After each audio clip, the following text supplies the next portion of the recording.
ओम नमः शिवाय। ओम नमः शिवाय। सज्जन हो, शिव पुराण पढ़ने से मनुष्य को मनोवांछित फल मिलता है और मनुष्य निष्पाप हो जाता है। उसे सभी सुखों का उपभोग मिलता है। सज्जन हो, शिव पुराण का लाभ होने के लिए ये कथा लास्ट तक सुनिए और आगे वाली कथा सुनने के लिए चैनल को सब्सक्राइब कीजिए।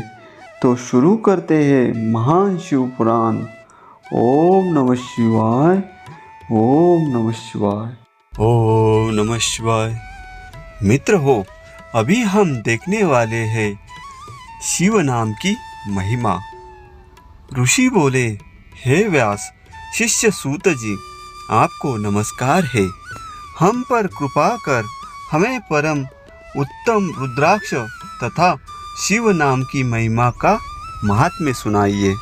सूत जी बोले, हे ऋषियों, आपने बहुत ही उत्तम तथा समस्त लोगों के हित की बात पूछी है।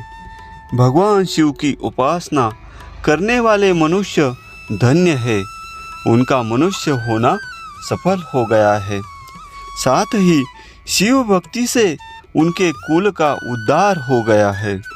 जो मनुष्य अपने मुख से सदाशिव और शिव नामों का उच्चारण करते हैं, पाप उनका स्पर्श भी नहीं कर पाता है।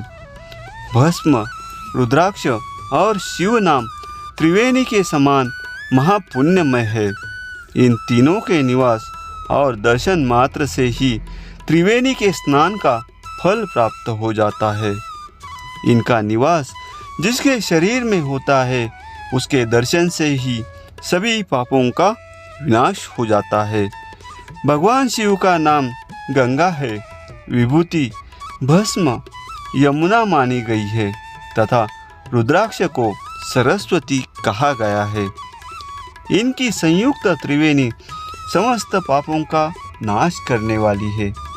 हे श्रेष्ठ ब्राह्मणों, इनकी महिमा सिर्फ भगवान महेश्वर ही जानते हैं। यह शिव नाम का महात्म्य समस्त पापों को हर देने वाला है। शिव नाम अग्नि है और महापाप पर्वत है।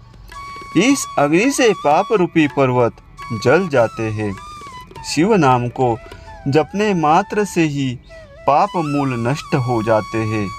जो मनुष्य इस पृथ्वी लोक में भगवान शिव के जाप में लगा हुआ रहता है, वह विद्वान पुण्यात्मा और वेदों का ज्ञाता है।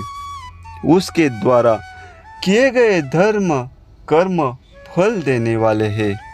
जो भी मनुष्य शिव नाम रूपी नौका पाकर भव सागर को तर जाते हैं, उनके भव रूपी पाप निसंदेह ही नष्ट हो जाते हैं।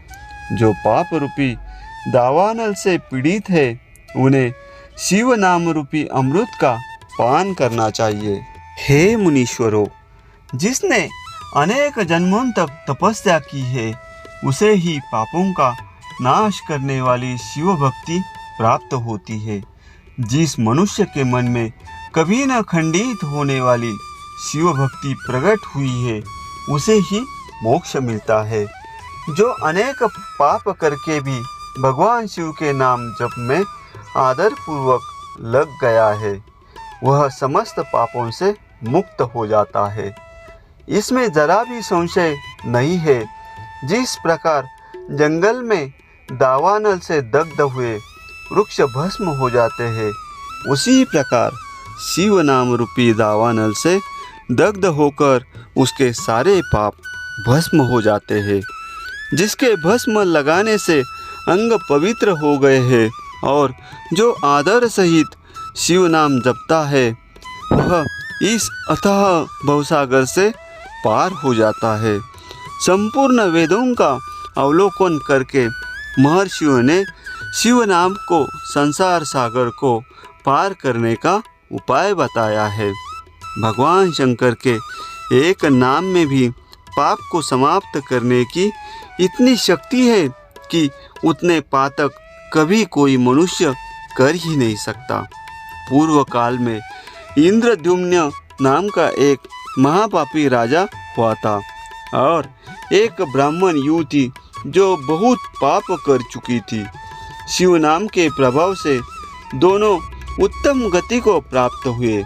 हे द्विजो, इस प्रकार मैंने तुमसे शिव नाम की महिमा का वर्णन किया है। मित्र हो, शिव पुराण का अगला अध्याय सुनने के लिए चैनल को अभी सब्सक्राइब करो और कमेंट में लिखो ओम नमः शिवाय।